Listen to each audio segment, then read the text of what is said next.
Welcome to Virtual Concert Hall's live music channel. Today we are presenting students of Hunter Mill Music Studio live as they continue through their 24-25 school year. We are connecting musicians and audiences in real-time performances and music news from around the globe.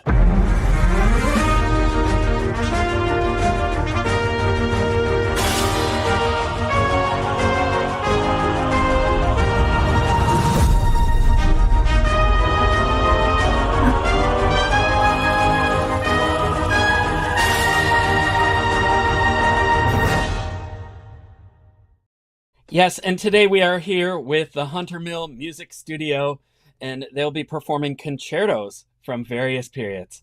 We will have a judge, which is also me, providing immediate feedback for all of the students who are performing today. They're all going to be wonderful. In the Hunter Mill Studio, they provide a nurturing atmosphere for students' personal growth. We will help them learn technical skills necessary to be confident players, but more importantly, we teach them from the art of communicating and expression through musical language. We teach our students a wide variety of repertoire, both solo and in chamber music collaboration, stage presence, and ability to speak poetically and artistically and show discipline and have intelligent approaches to practicing supporting subjects such as music theory and history. Our students participate in numerous performances in varied settings: recitals, festivals, competitions, presentations, skill tests, TV shows, professional recording sessions, and much more. They perform on stages as contrasting as retirement communities at Carnegie Hall or at the Kennedy Center. We hope to send our students off with true lifelong love for musical arts and strong skills, which will allow them to continue to enjoy making music and bringing joy to themselves and others. And you can learn more about the Hunter Mill Music Studio here by visiting their website, which is huntermillmusicstudio.com. So we have a short mission video to play here, which you can enjoy right now.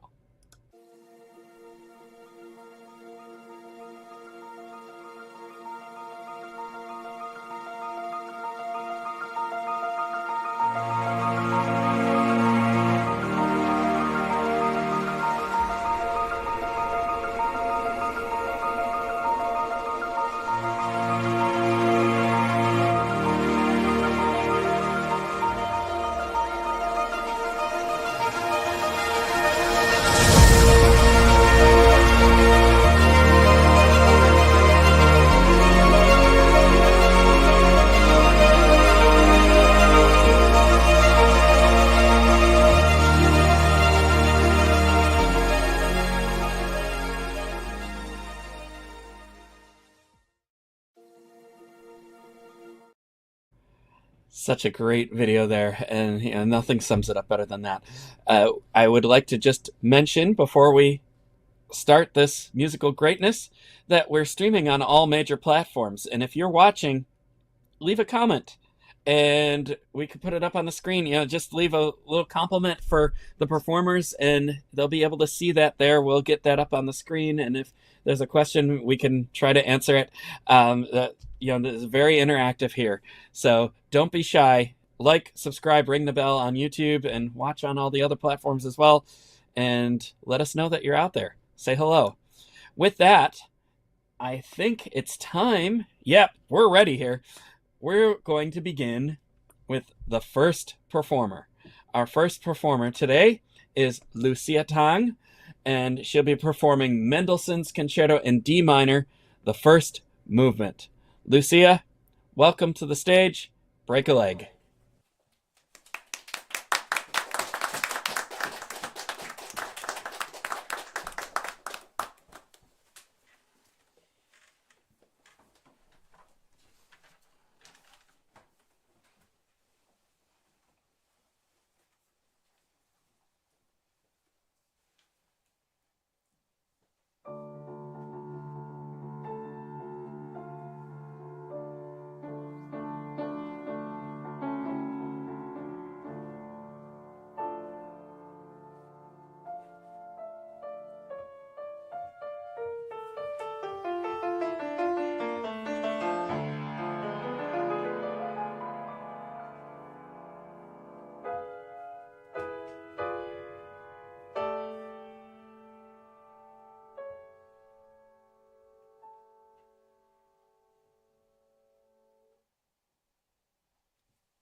Well, bravo there. That was wonderful, Lucia.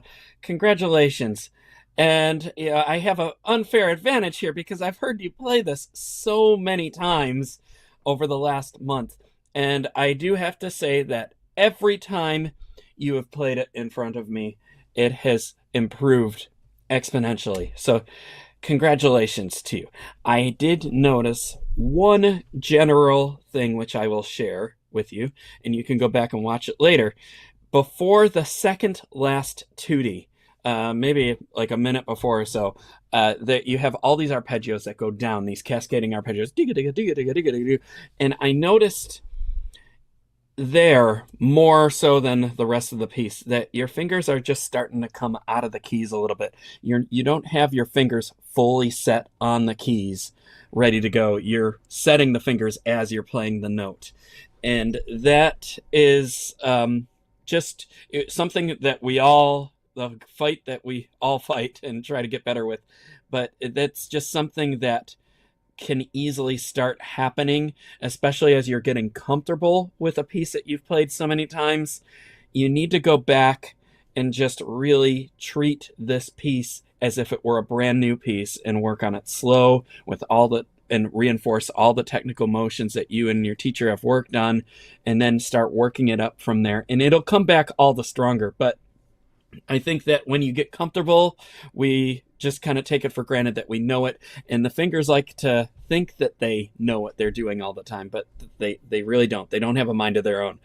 So that's all I would recommend, especially like in those octave sections there where you're bump, bump, bump, bump, bump, bump, bump. Make sure that you are set over the keys before playing it, not just but I can't show you with that keyboard. But in any case, it's minute for today, but in the longer term, I think it'll help strengthen, and it'll definitely produce more clarity in your sound, and is really a finishing touch thing. So congratulations. Did you have any questions you wanted to ask or anything you wanted to say?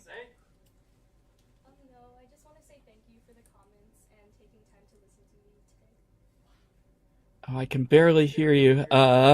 You might have to speak towards a mic.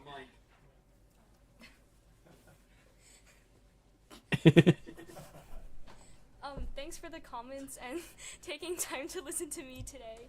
Yeah. Oh, you're very welcome. Congratulations. Okay, and with that, yes, applause, applause, applause, applause. And with that, we're going to move on to the next performer. And we have Charlotte Guinevere Bui playing Berkovich Concertino in C for piano and string orchestra. So, Charlotte, welcome. Break a leg.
Well, that was really, really nice. Congratulations. Well prepared, well thought out and with great character. And I really don't have much more to say about it other than you keep up the great work and keep doing what you're doing. Can't wait to hear more from you. Congratulations. Did you have anything you wanted to ask or say? No? Oh, Thanks for the comments and bye. you're welcome. Bye bye now. All right. Next up, we have Jonathan Hammer playing some Ligeti, Musica Ricercata No. 2. And then I understand there's a video of that he made of the sixth piece. So we are going to enjoy that now. And Jonathan, welcome to the stage.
Is another one from this set by Ligeti, who's a 20th century composer. These were all composed in the 50s.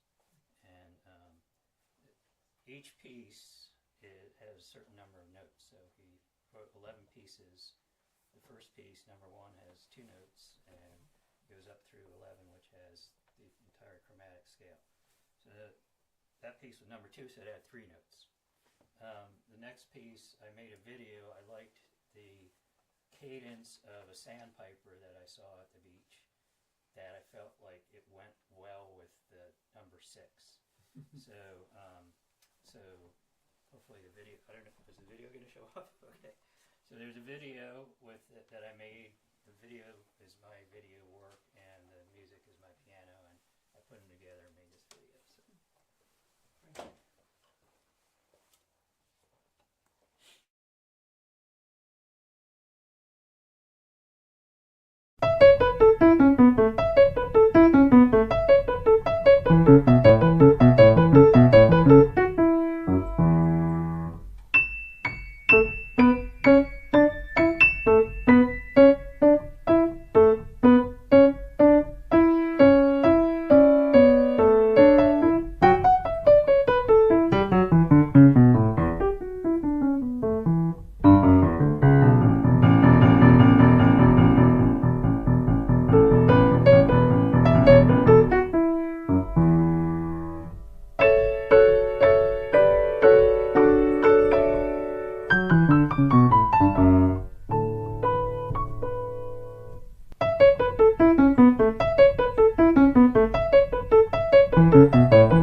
Well, congratulations there. That was really, really neat.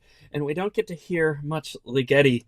I mean, as you hear, it's complex, and it, although there were some slow passages and repeated passages in there, it's not the easiest thing to play, or even the easiest thing to memorize. So congratulations on that. That's just getting the sequence down and playing confidently is a feat in itself for music like this.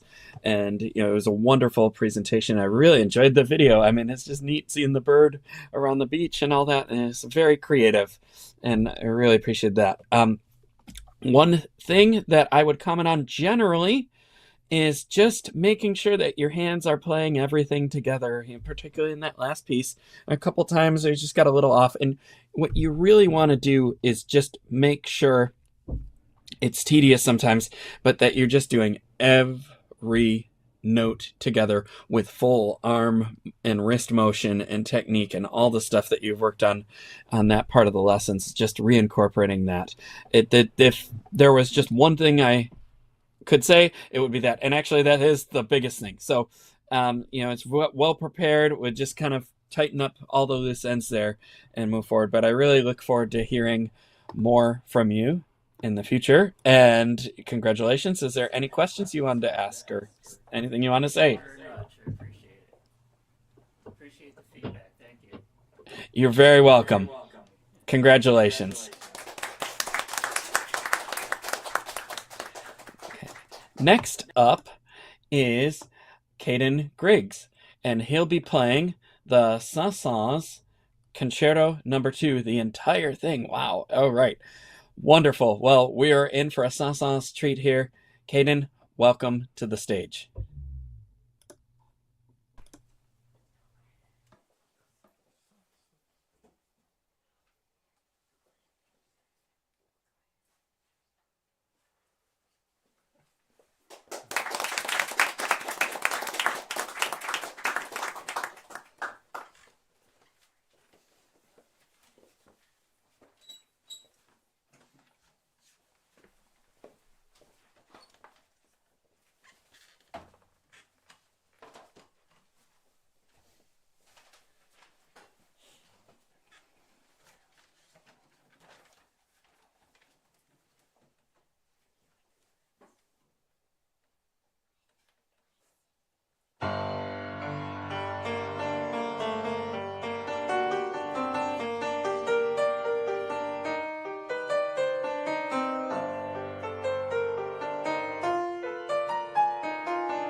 Well, bravo.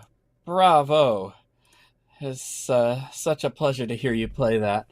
I've heard you play it many times over the last month, and so I have a bit of an unfair advantage, but it just keeps getting better and better with each performance. I really commend you on holding on to such a difficult piece and for so long. Now, on that note, I have one general thing that I will share with you, and that is in the spirit of maintaining big pieces for long periods of time over many performances. It gets grueling, and as I was mentioned to Lucia as well, she's played her piece many times, and things start to get comfy, and then you start forgetting some spots that you weren't worried about that all of a sudden, cracked under the pressure or whatever. And sometimes it's just it just happens over time. But there are ways to maintain and to help ensure that they happen less. You're never going to get away from it all the time, of course, but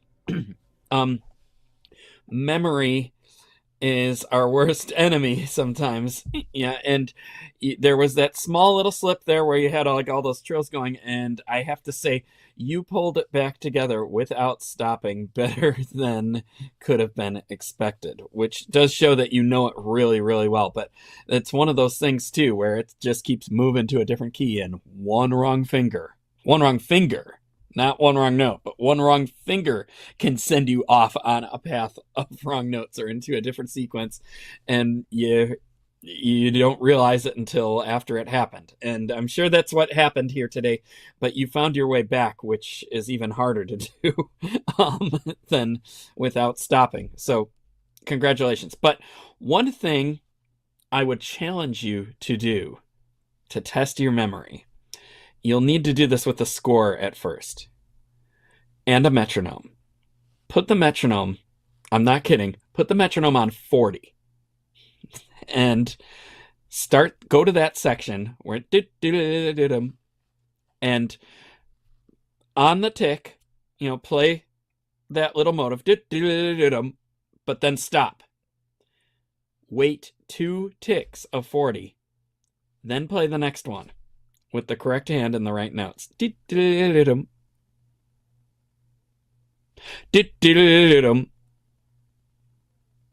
It will be mind-grueling. You will need a big meal when you are done with that. But if you can get through something that broken and fragmented, that will help ensure that you know where to go easier when you close those gaps. And that is a trick that was passed down to me that has worked wonders for me, especially when I was on tour all over the world and playing the same program night after night. It gets to you after a while, and that was the one thing that I constantly did in between performances to ensure that wouldn't happen. And once I learned that method, it happened less and less. It almost never happened. So I'm just passing that on to you. You can take it as you like. You can hit me later after it annoys you.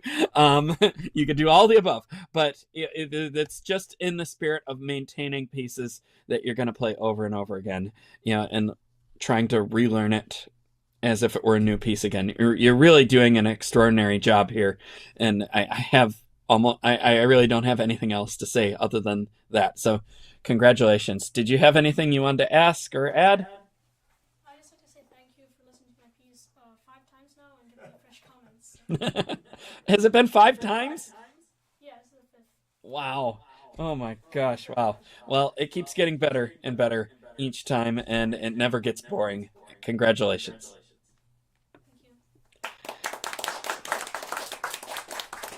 Okay, next up, we have Olivia Zhao playing Haydn's Rondo alle Ungheresi. I think I said that correctly. Olivia, welcome to the stage. Break a leg.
Oh, bravo, Olivia.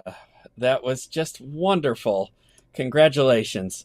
And so lovely to hear you play again. If I had one thing to say, and I just really have one thing, so um, I would just say I'd love to hear you having more fun with it. You've prepared this so beautifully.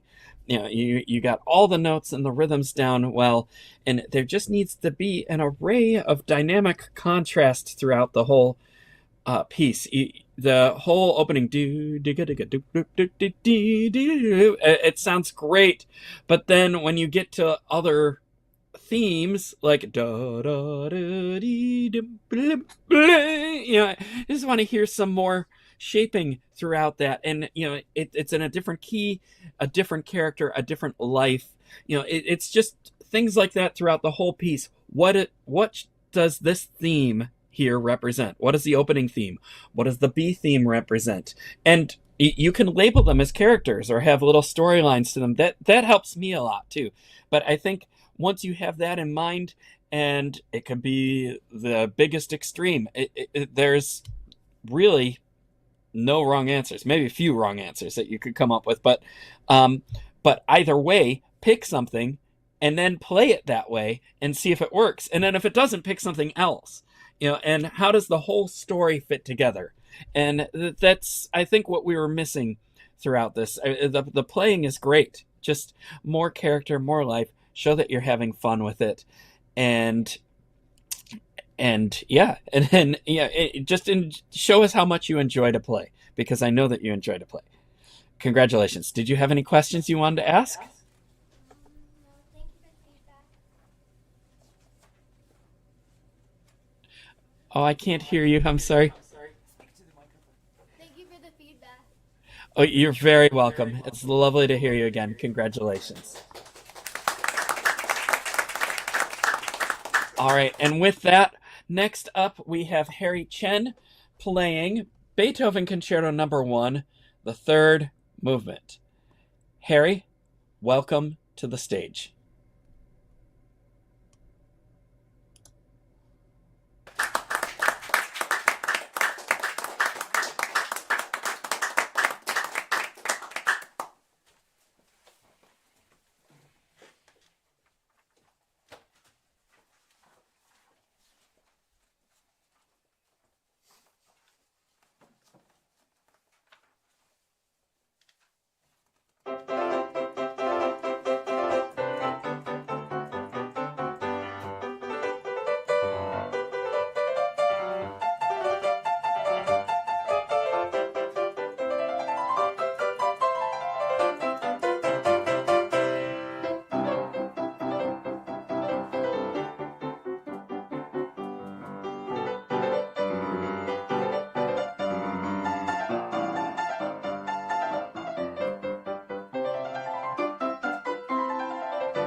Bravo, Harry. Wonderful. Congratulations on a fine and well-prepared performance. Beethoven, he's deceptive sometimes, and he likes to mess around with your technique and add a lot of scales and different keys and all that. And you've really learned this well. It is important to go back and just review, which scale starts where and what note you're going to land on and all that jazz. And that's the biggest thing that I would recommend right now, is to just know exactly where your fingers are landing and when, and have them over the keys before you play the notes, even in the fast spots. And you might have to slow this down for a little while just to get that, and maybe just in a few sections as you're just tightening up everything.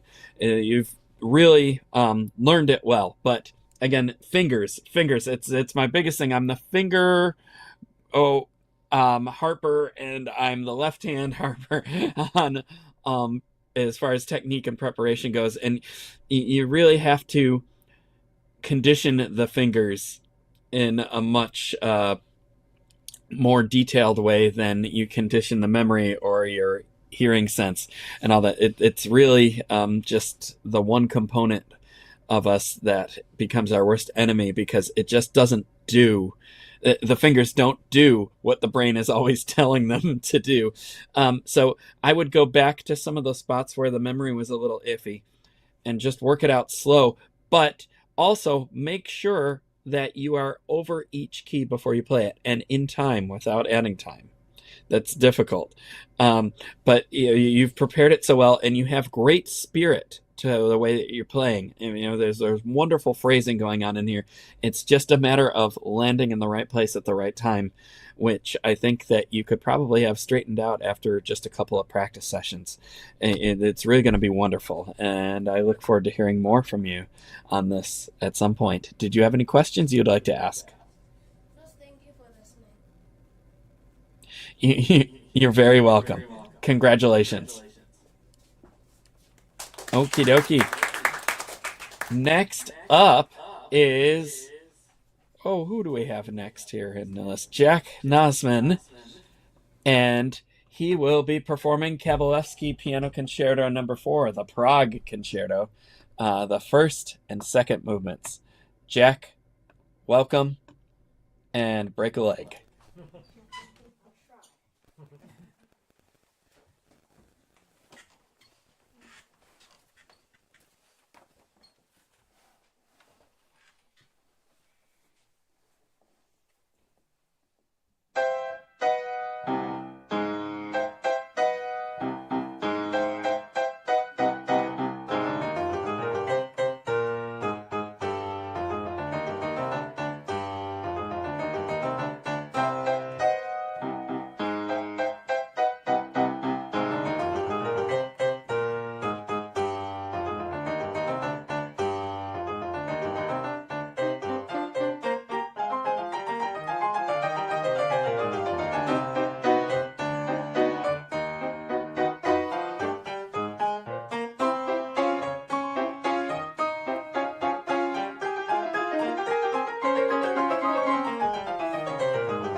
Well, bravo, bravo. And, very well prepared and memorized. And this is not an easy style to learn and memorize per se, and to portray very well. I think that I don't know this piece as well as I know some of the other Kabalevsky concertos, but I know the style well enough to know that the one thing that was lacking the most for me is just the character and the whole spirit of it. Now, on that note, I will corroborate that just getting all the right notes and memorized is a tremendous feat for a piece like this. And it's just one more thing to incorporate now is just the dynamic contrast in the spirit, and it might have a brighter tempo in the first first movement a little bit, but aside from that, you've done a really wonderful job preparing it, and I really enjoyed listening to you play. Did you have any questions? No, thank you very much. I will try to work on your marks as best as I can. You're very welcome. Congratulations.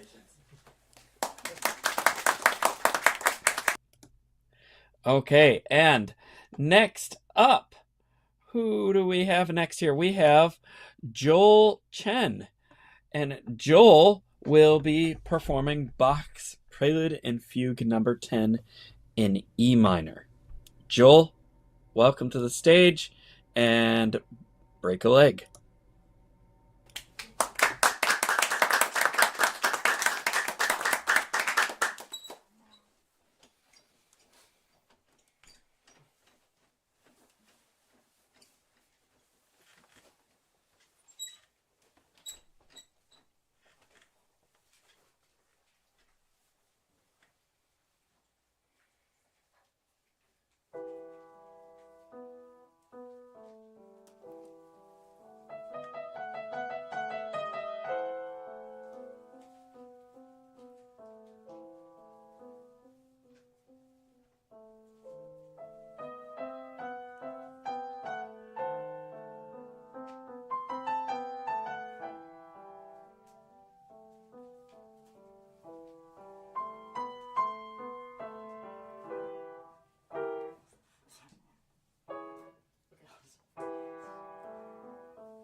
Bravo. Really, really, really nice. It's great to hear you perform this piece. Well, all of the Bach preludes and fugues were meant as a study for technical practice and just strengthening your fingers and all the above on the technical end. And kind of like the Chopin etudes in many ways, it just tests your wits to really get up there on stage and perform it like a concert piece and do it really well.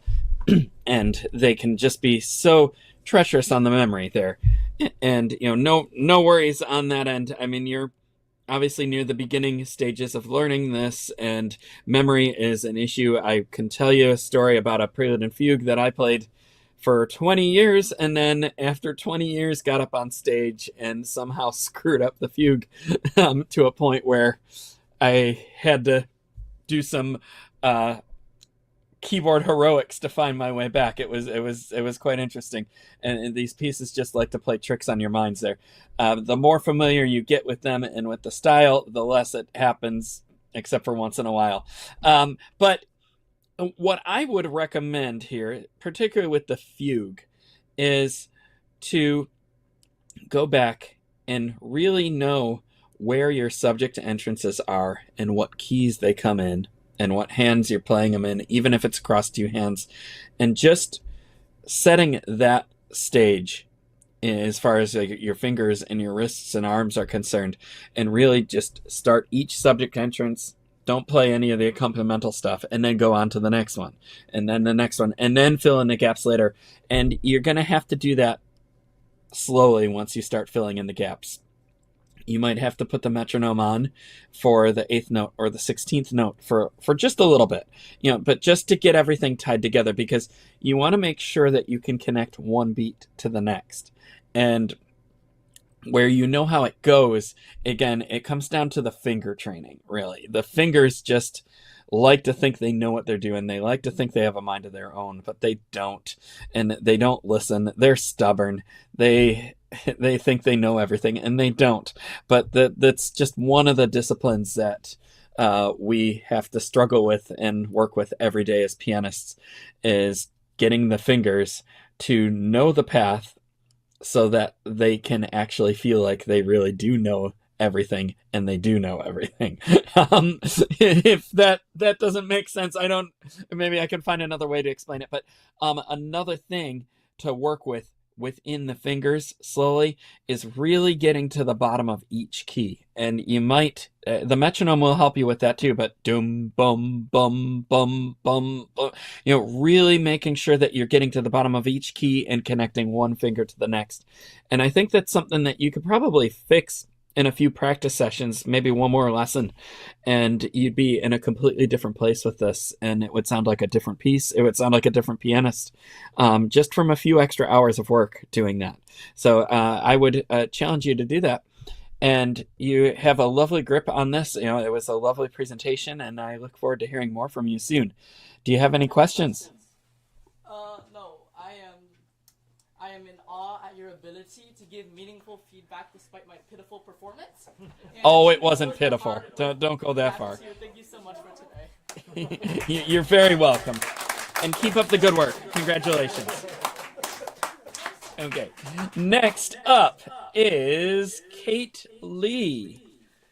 Kate Lee will be performing the Beethoven Piano Concerto No. 1, first movement. And we have her here ready to go. Kate, the stage is yours. Break a leg.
Bravo.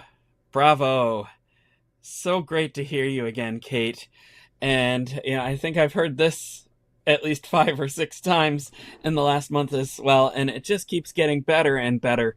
And your playing overall has just the strength and the fortitude and the heart that you pour into it and everything has just really come to this beautiful fruition over the last year, and I'd like to congratulate you on that.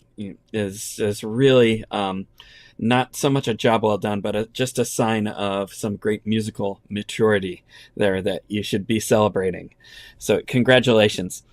On that note, I think I'd like to maybe piggyback on some of the comments that Jack Price had made last week at your audition.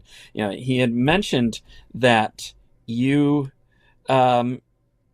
should play with the rhythms to make them a little more improvisatory, like within the rhythm, within the phrases and the tempo and all that. Maybe not the rhythm, but the tempo itself, like and be a little bit more characteristic with it. But I think what I would like to add to it as I'm listening today is that you really just need a theme or a character for each theme that you are portraying. It could be a cartoon character, it could be a person it could be an imaginary friend. But what represents bum bum bum bum bum bum bum bum bum bum, and maybe here's something to think about. How does that relate to those chords at the end of the cadenza? Da da dum bum bum bum bum bum. I think you can start making thoughts of how different parts and different themes relate to each other and what characters they portray. The more lyrical sections, and I'm getting all the wrong notes there, but I think you know it well enough to know what I'm talking about, that there just needs to have character distinction and relationship within each other. And sometimes that comes with different keys, sometimes that comes with different textures. And it's just, how do you perceive it? And how do you want to show us that you are perceiving it that way, and to show us that you are really enjoying doing what you're doing? And these are questions without big answers, I think, right now. You're going to have to just play around with it, and it could be different every time for a long time, or even every time. But you're really at that level where there's nothing that I have to say to improve the actual playing of the piece, other than to give it a different life and to just find ways to share it with your audience in different ways and make it extra special each time you play it. Congratulations. Do you have any questions? Thank you for the comments and happy holidays. You're very welcome. Happy holidays. Congratulations. Okay. We will move on here. Next up, we have... where is this here? Oh, Dale Dean and Mary Lewers on flute, playing an arrangement of Rachmaninoff's Vocalise. Break a leg.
Well, it was just a really really nice presentation there at the beginning of the Vocalise, and I can say from my own personal experience playing this piece that the ensemble is probably the trickiest that I have had with just about any piece that I've ever played. And I think I've accompanied this on so many different settings with different instruments. One time it was a trombone. Imagine, the melody down there, and the trick for the trombone was to make it lyrical. But all those interplays, and all that fit like a glove so perfectly, yet are so hard to get all the timing worked out. And even last year when I was playing this, I think with a violinist, and it was all the same timing issues. Anytime I get with someone to put this together, it's just one of those things where you love it and you hate it all at the same time. And then once you get it together, then it's like how was it never together before? It's really hard to explain, but you're on your way to that, both of you. You have a good communication within your ensemble together.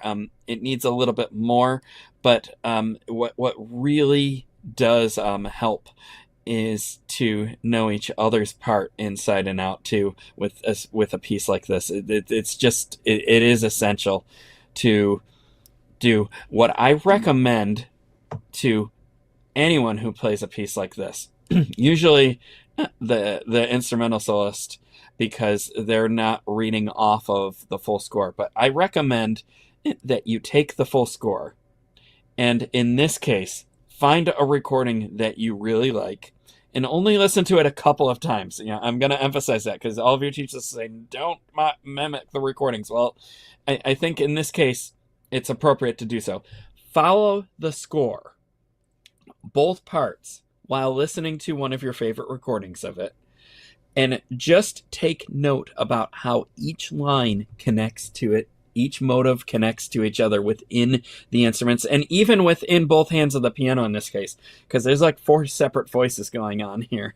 It's a nightmare, even though it's not technically difficult to execute. To keep everything in line and singing is really, yeah.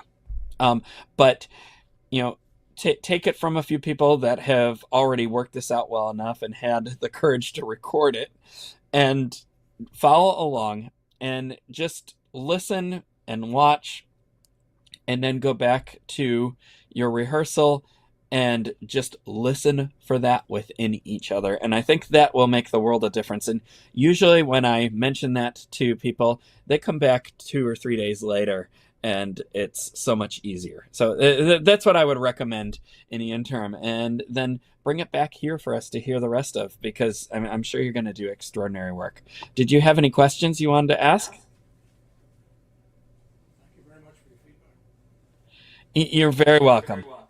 Congratulations, and keep up the good work. Thank you. All right, next up, we have Joanna Chow, and she'll be playing Mendelssohn Piano Concerto No. 1 in G minor, first movement. Joanna, welcome, and break a leg.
Bravo. Well, that was fun and exciting. Congratulations.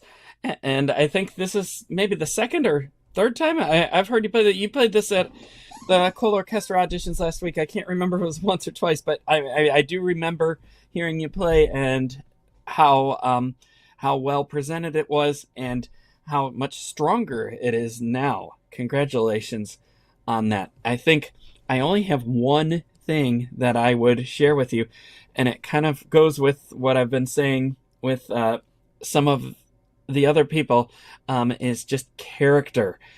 Character. Figure out what your theme means to you, what character it portrays, and then which theme is which character is the B theme and the C theme and like the bridges and all that, and how do they work together? What's the story? Because that's what we're missing out of the performance right now.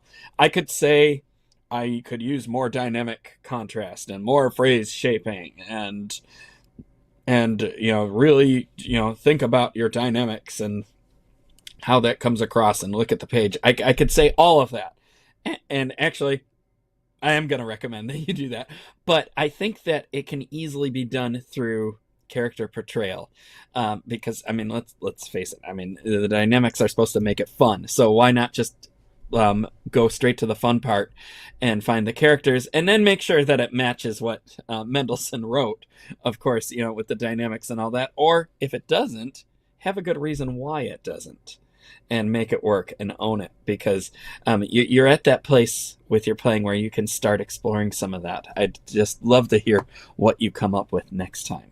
Congratulations. Did you have any questions?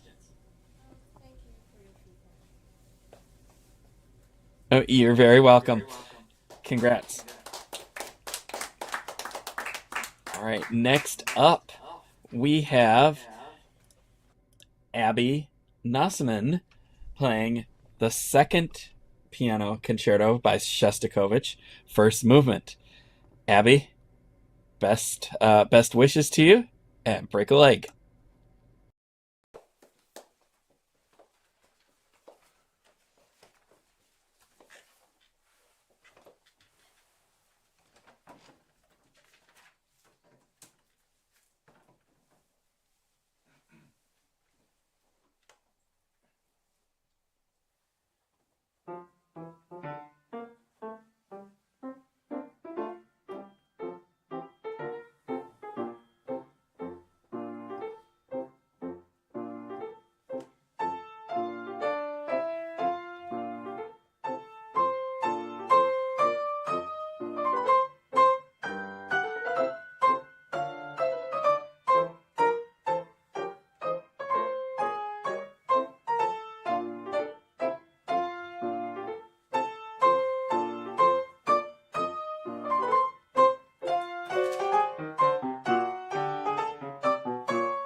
Bravo.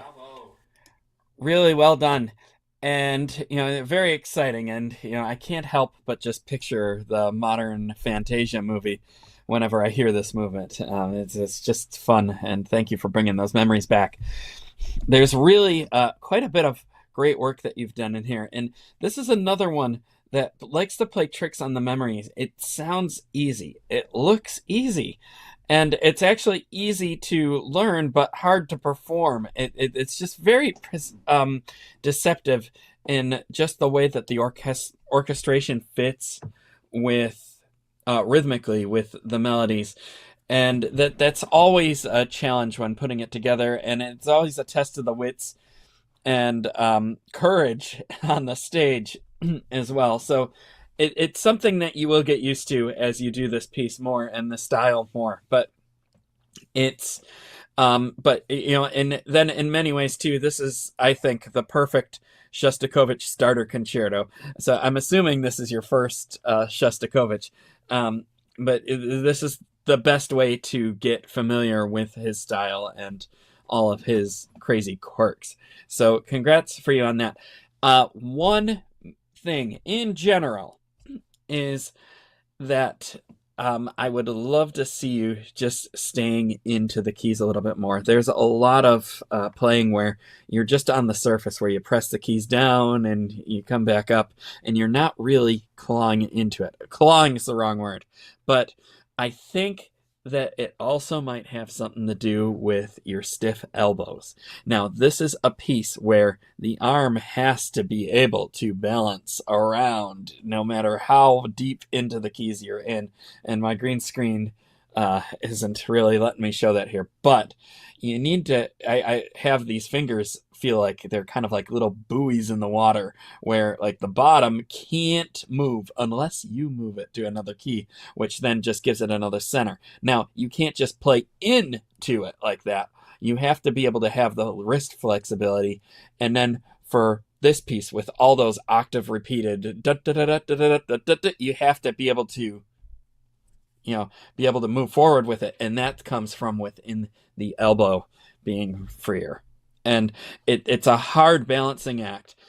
It's one of those things where it's like once you finally get it, then you know how to do it. But there's a trick.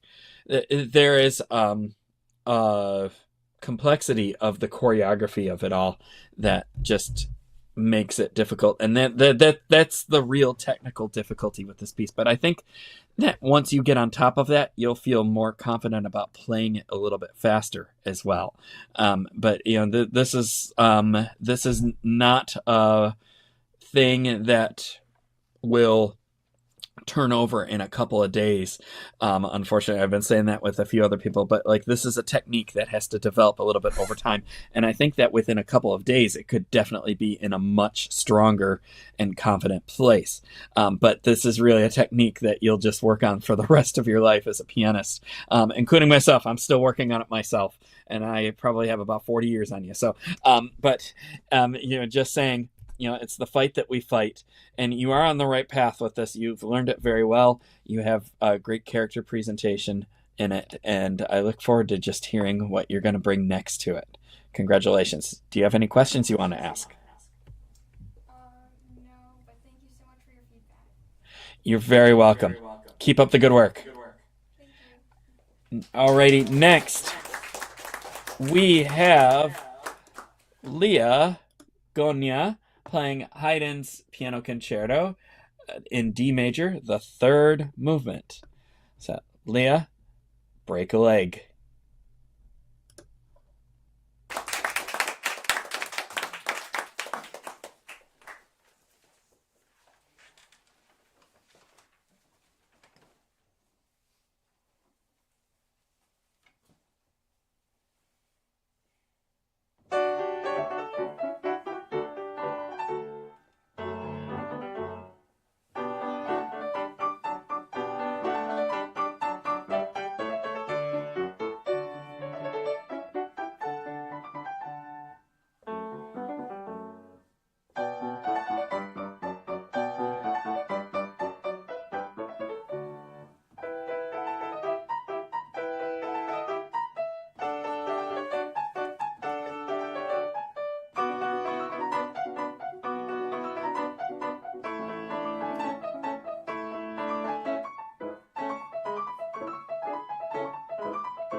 Bravo!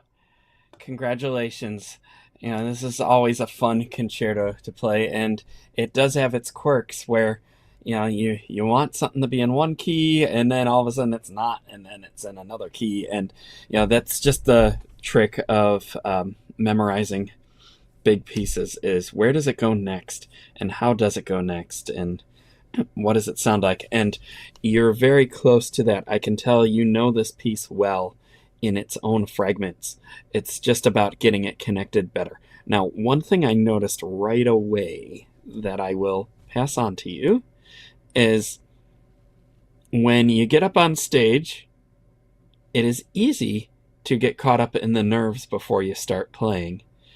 And, you know, it's a great place for it too. I mean, you're thinking about your performance, the spotlight is on you, everyone's looking at you, and you just, the piece leaves you for a second. My advice would be to take as much time as you need to refocus and just hear your piece before you start playing.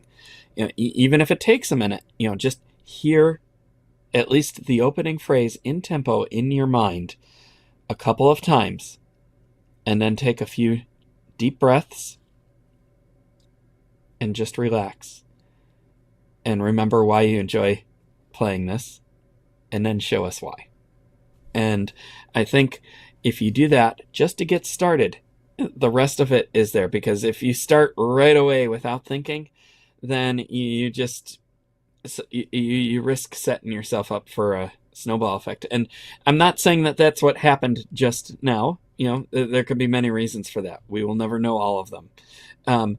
But that's one thing you can do to just relax yourself before you start on the stage, and it will happen less. And part of this too is just getting up there and knowing and just experiencing performing.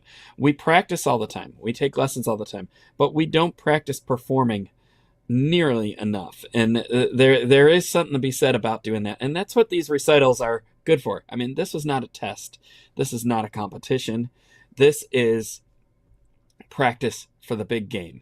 And you get to do it in front of all of your friends and family where they're cheering you on, and you get to show them the work that you've progressed with.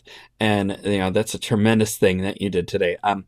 I would just, you know, and on the technical end, I would go through and just really make sure that you can get through each phrase with metronome at a slow tempo for a little while. Just a couple of days, I promise, just a couple of days on this.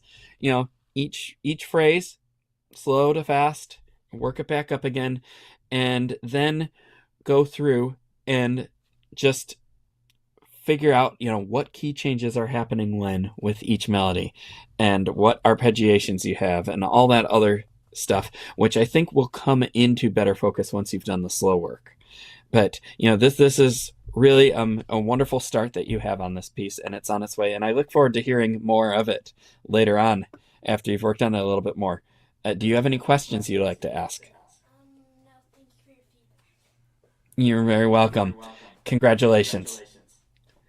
Next up, Next up, we have Ethan Chen playing the second and third movements of the Romberg Cello Concertino. And yeah, we have cello here. We're getting everything all set up to go. And this will be a fun change up to piano music. And we have more chamber music, which is always great. We never have enough chamber music here. And it looks like he's all ready to go. So I'm going to bring him in here. Yeah, Ethan, break a leg.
Bravo. Wonderful. So that was fun to hear. And you've done such great work preparing it.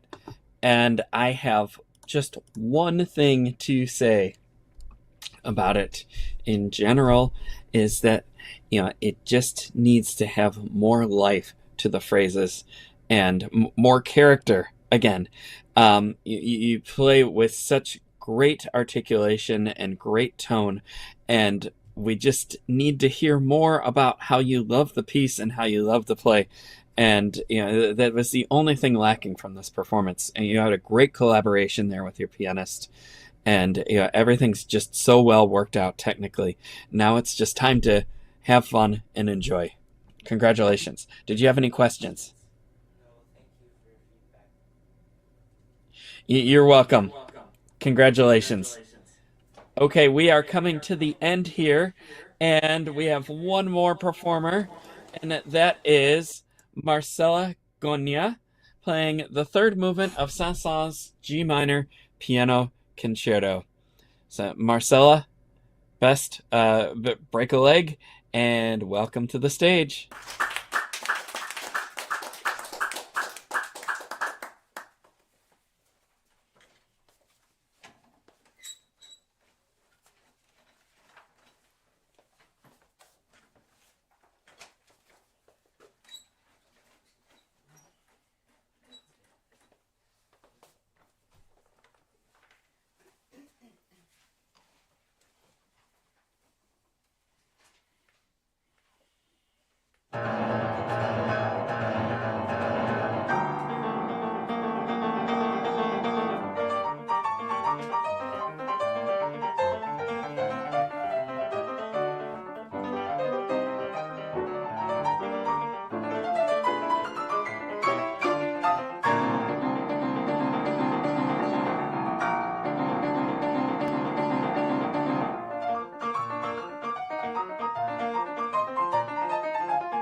Bravo! So great to hear you again, Marcela. And this piece is an extraordinarily difficult piece, and you're on your way to doing great things with it. It's, there's no denying the difficulty of it. Not so much technical, but just in the memory sense. It skips around like you wouldn't believe, and I'll be honest with you. I'm afraid of this movement. I've learned the entire concerto. I have yet to perform this movement myself.